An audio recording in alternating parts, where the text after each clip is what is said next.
ছোটবেলায় রেজাল্ট খারাপ হলে যা করতাম ভার্সেস বড়বেলায় রেজাল্ট খারাপ হলে যা করি। ছোটবেলা। কি হলো রে, তুই কাঁদছিস কেন? মা, আমি পরীক্ষায় এবারে খুব কম নাম্বার পেয়ে গেছি। কেন, কত পেয়েছিস? মা সরি, আমি পরের বার খুব ভালো রেজাল্ট করব।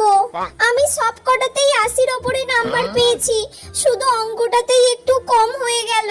ওটাতে লেটার হলো না মা। আচ্ছা বাবা, কাঁদতে নেই, ভালোই তো আমি করেছিস। আরো মন দিয়ে পড়াশোনা করব। বড়বেলা। এবারে আমার রেজাল্টটা এতটা খারাপ হয়ে গেল, আমি বুঝতেই পারিনি আমার রেজাল্টটা এতটা খারাপ হয়ে যাবে। আচ্ছা, আমার রেজাল্ট খারাপ হয়েছে ঠিক আছে, কিন্তু আরো সবাইকার তো রেজাল্ট খারাপ হয়েছে। এরকম তো নয় যে শুধু আমার রেজাল্টই খারাপ হয়েছে। তাই মন খারাপ করার কোনো ব্যাপারই নেই। সবার রেজাল্ট খারাপ হয়েছে মানে আমারও খারাপ হতেই পারে। ওরাও মানুষ, আমিও তো মানুষ।